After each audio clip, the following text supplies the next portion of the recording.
Köszöntök mindenkit az új videóban, ennek a lejátszási listának az első videója, kérlek nézzétek végig.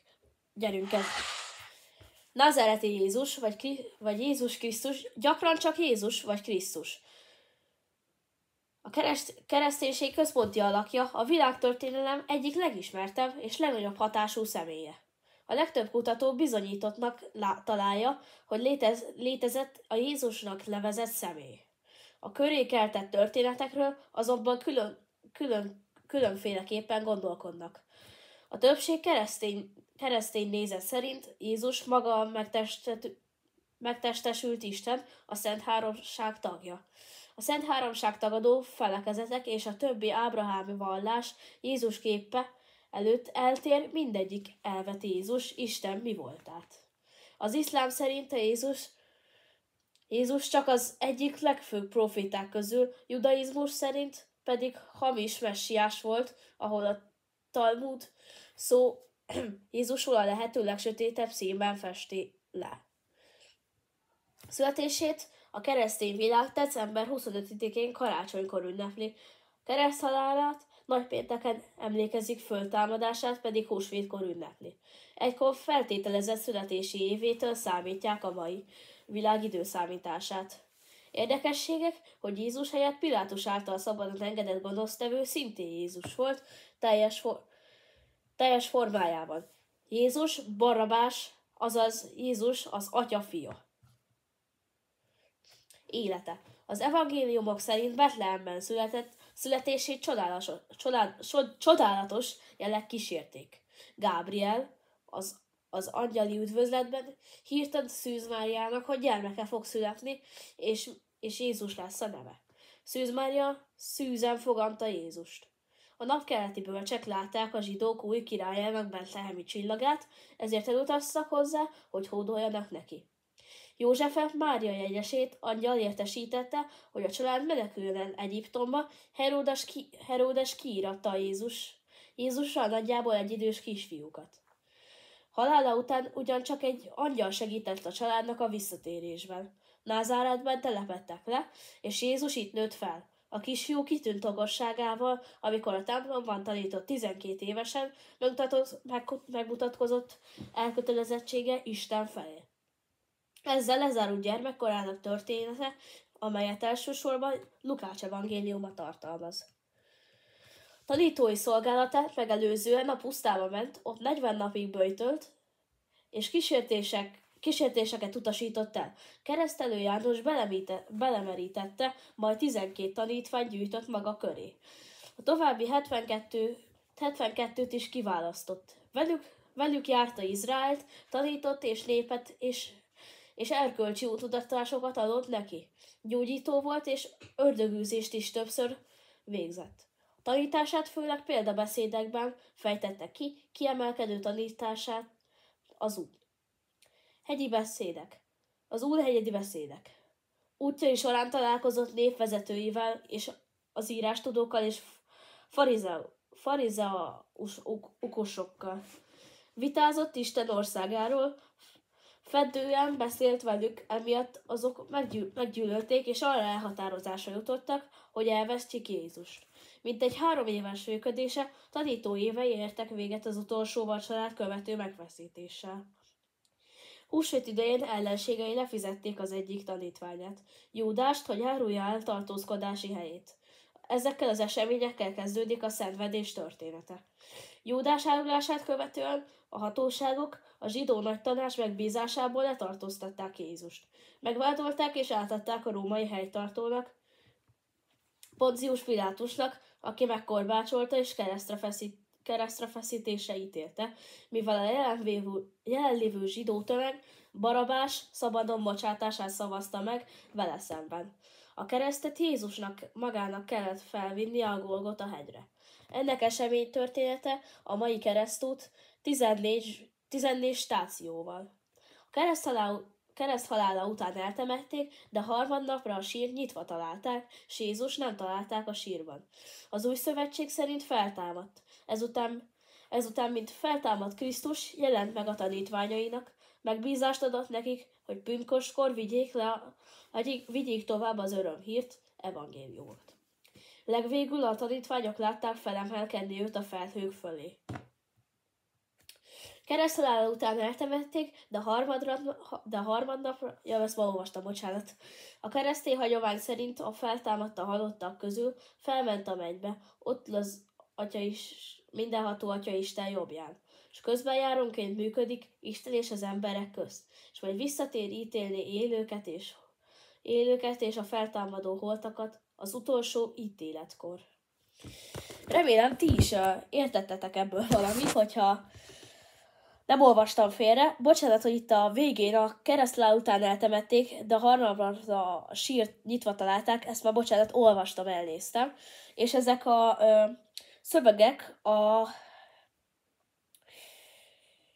Wikipédiáról származnak, és hogyha tetszett a videó, akkor nyomjatok egy lájkot, és iratkozzatok fel a csatornámra. Sziasztok! Názáreti Jézus, vagy Jézus Krisztus, gyakran csak Jézus vagy Krisztus. A kereszténység központi alakja, a világtörténelem egyik legismertebb és legnagyobb hatású személye. A legtöbb kutató bizonyítottnak találja, hogy létezett a Jézusnak nevezett személy. A köré keltett történetekről azonban különféleképpen gondolkodnak. A többség keresztény nézet szerint Jézus maga a megtestesült Isten, a Szent Háromság tagja. A Szent Háromság tagadó felekezetek és a többi ábrahámi vallás Jézus képe előtt eltér, mindegyik elveti Jézus Isten mi voltát. Az iszlám szerint Jézus csak az egyik legfőbb proféták közül, judaizmus szerint pedig hamis messiás volt, ahol a Talmud szó Jézusról a lehető legsötétebb színben festi le. Születését a keresztény világ december 25-én karácsonykor ünnepli, kereszthalálát nagypénteken emlékezik, föltámadását pedig húsvétkor ünnepli.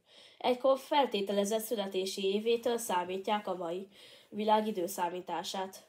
Érdekességek, hogy Jézus helyett Pilátus által szabadon engedett gonosztevő szintén Jézus volt, teljes formájában. Jézus Barrabás, azaz Jézus az Atya fia. Élete. Az evangéliumok szerint Betlehemben születését csodálatos jelek kísérték. Gábriel az angyali üdvözletben hírt ad Szűz Máriának, hogy gyermeke fog születni, és Jézus lesz a neve. Szűz Mária szűzen fogadta Jézust. A napkeleti bölcsek látták a zsidók új királyának betlehemi csillagát, ezért elutaztak hozzá, hogy hódoljanak neki. Józsefet Mária jegyesét angyal értesítette, hogy a család meneküljön el Egyiptomba, Heródes kiíratta Jézussal nagyjából egyidős kisfiúkat. Halála után ugyancsak egy angyal segített a családnak a visszatérésben. Názáretben telepedtek le, és Jézus itt nőtt fel. A kisfiú kitűnt okosságával, amikor a templomban tanított 12 évesen, megmutatkozott elkötelezettsége Isten felé. Ezzel lezárult gyermekkorának története, amelyet elsősorban Lukács evangéliuma tartalmaz. Tanítói szolgálatát megelőzően a pusztába ment, ott 40 napig böjtölt, és kísértéseket utasított el.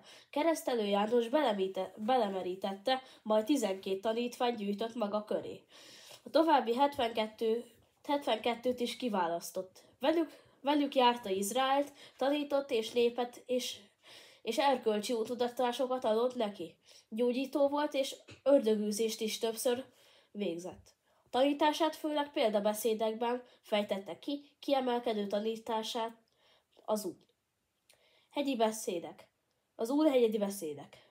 Útjai során találkozott népvezetőivel és az írástudókkal és farizeausokkal.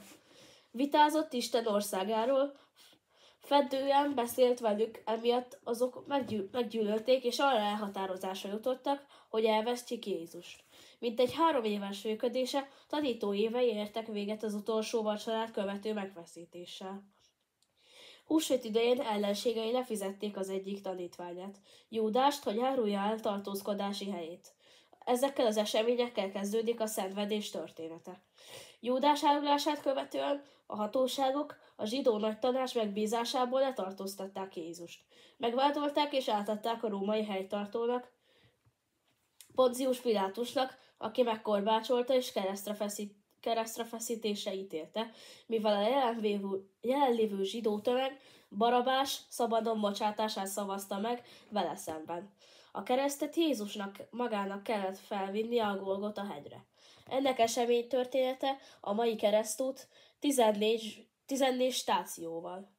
A kereszthalála után eltemették, de harmadnapra a sírt nyitva találták, s Jézus nem találták a sírban. Az új szövetség szerint feltámadt. Ezután, mint feltámadt Krisztus, jelent meg a tanítványainak, megbízást adott nekik, hogy pünköstkor vigyék tovább az örömhírt, evangéliumot. Legvégül a tanítványok látták felemelkedni őt a felhők fölé. Kereszthalála után eltemették, de harmadnapra, ezt ma olvastam, bocsánat. A keresztény hagyomány szerint a feltámadta halottak közül felment a mennybe, ott az mindenható Atya Isten jobbján. És közbenjárónként működik Isten és az emberek közt, és majd visszatér ítélni élőket és a feltámadó holtakat az utolsó ítéletkor.